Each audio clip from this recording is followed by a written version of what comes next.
So the Goodreads Choice Awards for 2025 have recently dropped, and I'm going to share with you what I plan to do with the nominees on that list.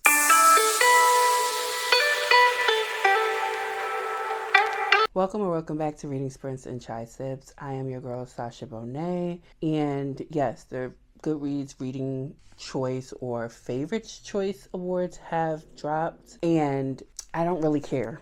I looked at it. Okay, put it this way. I was really surprised at what was on there, seeing as I want to say a good 50% of the books on the nominees list came out this month in November. What do you mean you have November picks on there that's more popular than books that have been out for a year? What? I'm not voting or I'm not making my vote public or I'm not going through it publicly. It is what it is. But there are so many authors and books on the Goodreads Choice nominees list that I was like, wow, I have that on my shelf. I have that on my shelf. So let's go through what books that were on the Goodreads Choice Awards nominees list I have on my shelves and what I'm planning on doing with this TBR. There were 14, is it 14? 1, 2, 3. 1, 2, 3, 4, 5, 6, 7, 8, 9, 10, 11, 12, 13. There are 14 books that were on my physical TBR, plus an added book that I added myself. But this TBR that I'm about to go through with you all is the TBR that I'm going to make my next year TBR. My January to December, I want to get through these books. Now, in all honesty, some of these books might get read before January. So January, I will do a tap in to solidify my yearly TBR. These are just my priority reads for the year. I'm going to go through that in January. But for right now, the Goodreads Choice Awards nominees have helped me narrow down that list. And in January, if I haven't read anything on the list or whatever I have or have not read, that will be my final TBR for 2026. But let's get into it. So we're going to do this by category, and we're going to start with historical fiction. In the historical fiction category, we have Good Dirt by Charmaine Wilkerson. And I have read a book by her. I have read the debut novel, Black Cake, and I enjoyed it. I think I gave it 4 stars. So when this came up for me to get this, I got it from Book of the Month, and let's see what it's about. Sometimes the only way forward is to look back. When 10-year-old Abby Freeman heard the gunshot, time stopped. When she saw her brother Baz on the floor, surrounded by shattered pieces of a treasured heirloom, her life felt shattered as well. The crime was never solved, and I'm gonna stop there. So, a gunshot. This seems more, it has to be set in a different time in order for it to be historical fiction, but I am intrigued, so I can't wait to dive into this one. Next up is mystery thrillers. So we have King of Ashes by S.A. Cosby. I have yet to read a book by S.A. Cosby. I do have one other book on my TBR by S.A. Cosby that I have not read either.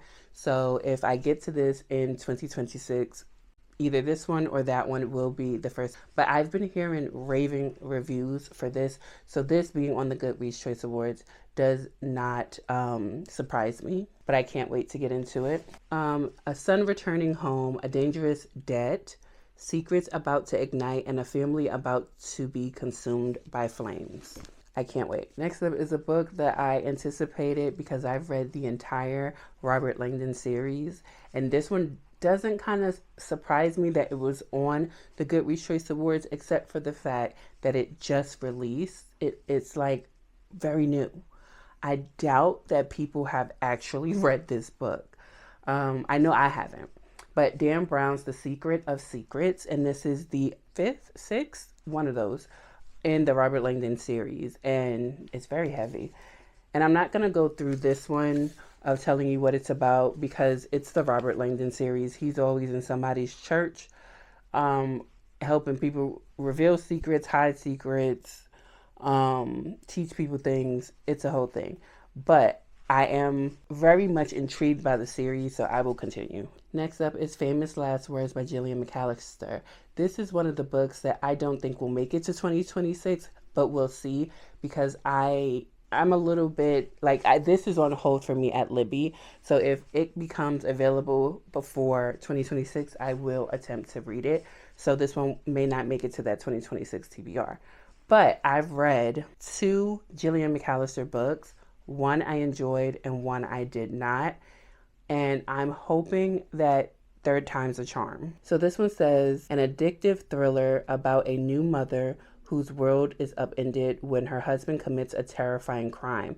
How well does she truly know the man she loves, and what danger does she face if her entire life has been built on a lie? I'm noticing a theme recently with books written about new mothers, pregnant women, and men who ain't shit. I mean, I said it, but I'm not the one writing the books. I am intrigued.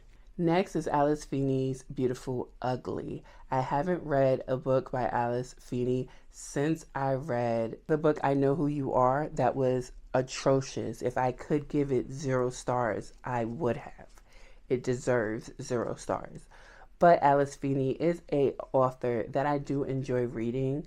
Well, I have enjoyed reading in the past. So here's Beautiful Ugly. I've read 3 books by her, I believe, and this will be the 4th.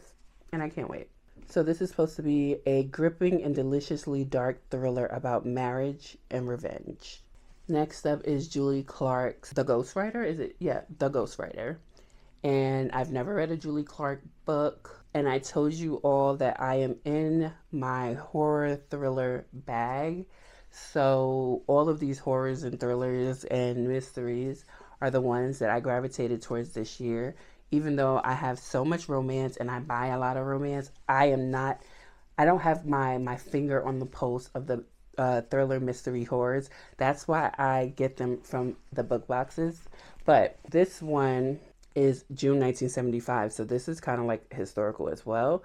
The Taylor family shatters in a single night when 2 teenage siblings are found dead in their own home. The only surviving sibling, Vincent, never shakes the whispers and accusations that he was the one who killed them. Decades later, the legend only grows as his career as a horror writer skyrockets. And there's more, but that's enough for me. I'm intrigued. The next genre is Romantasy.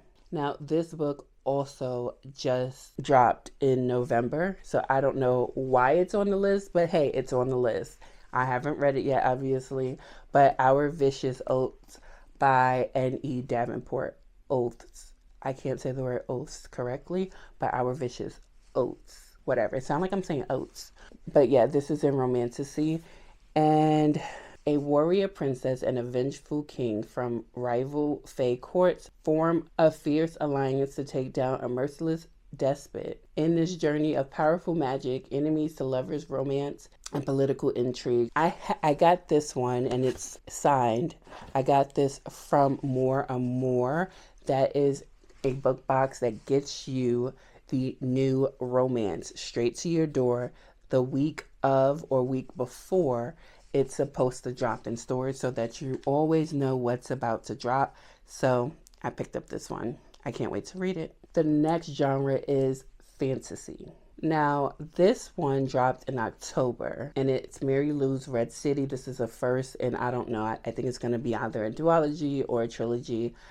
And it came from Book of the Month with these sprayed edges like it was the best thing known to man. I could have done without it.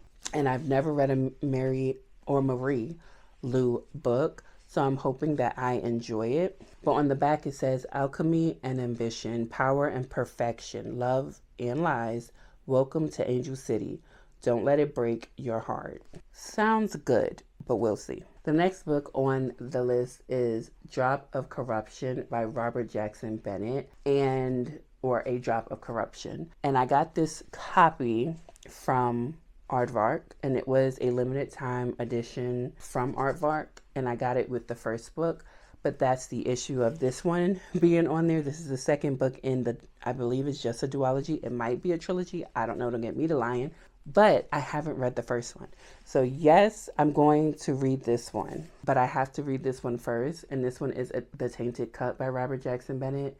and this is the first one in the series. So I have to read this one before I can get to this one, but this is the one that's officially on the list. And I know if I get to this one this year, which I don't think will be possible, I can definitely get to this one next year. But I think I should be able to get to this one in the beginning of the year, and possibly this one towards the middle or the end, depending on how good they are too.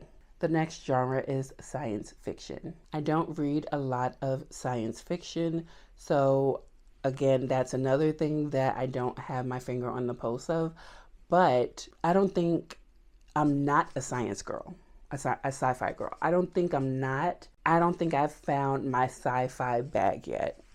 That's what I'm going to blame it on, that I haven't found it yet. But I got this book from Aardvark, The Memory Collectors by Deet Meserve. I don't know how to say their name. Please forgive me. But this one says, 4 strangers time travel to the past and find themselves stuck on the day all their lives were changed in this stunning speculative mystery.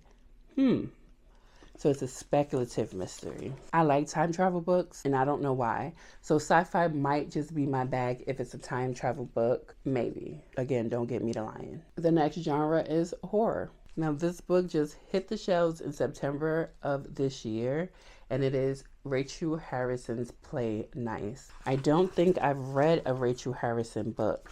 I don't believe I have. Yes, I have not read a Rachel Harrison book. So this will be my first foray into Rachel Harrison, and I have been hearing good things about this one. Plus, it's a haunted house, and I love a spooky haunted house story. I haven't read many of them. I think I like it. Maybe I like it in movies and not in books. But I have read a couple in books and I've enjoyed them. So that's why when I see one, I pick it up. So I hope I enjoy this one. And this one just says, it's just waiting for you to come home. I don't want to know nothing else. I want to be surprised. I want to go in blind, especially with a horror book. Next is Blood on Her Tongue, another book from Aardvark. This one is from Joanna Van Veen. I've never read a Joanna Van Veen book. I have heard a couple of things about this book that is just so out there. Did you just hear the dog trip up the steps? But I'm excited to try it for myself. I don't think, from what I heard, nothing to spoil the plot, I would say, but I believe this may not be the book for me. But it is on my shelves. I did purchase it, so I will try to at least see if I like it, because I may even surprise myself. The next genre is YA, fantasy, and sci-fi. And for that, we have Hazelthorn by C.G. Drews. I've heard so much about C.G. Drews, how much everyone likes his books, their books. I've heard so much about their work, and I'm excited to dive in. I have never read their work, and I'm excited to do so because I want to be a part of the club of people who can rave about C.G. Drews. I want to be a part. Plus, I actually do like this cover, but it says there is something wrong with the garden. And this one too came out in October of 2025. The final category / genre is YA fiction. And for that, we have Tia Williams. Audrey and Bash are just friends. And if you can see that, my bookmark is in there because I soft DNF'd this book. If you don't know, this book follows the daughter of, I can't even remember, the main character, Eve, whatever her name was, in 7 Days of June by Tia Williams. And this book follows her daughter. I thought her daughter was hilarious in 7 Days in June. I enjoyed her daughter in 7 Days in June. And I enjoyed that she picks up not right where we left off with her daughter, but you can see how her daughter got to this place where she is now. However, I had to soft DNF it because Tia Williams wrote a great story when it came to 7 Days in June. I enjoyed it. Did it have its problems? Of course. But I enjoyed it. I loved it so much. Only for me to get over here and realize that Eva, whatever the hell her name was, can't remember, the main character of 7 Days in June, isn't who I thought she was, and was pissing me off, and I only got 2 chapters in. So I had to soft DNF it. So this would be great for me to read and pick up in 2026. come back with a fresh start. So that is all of the books that were on the Goodreads Choice Awards that I actually had on my shelves.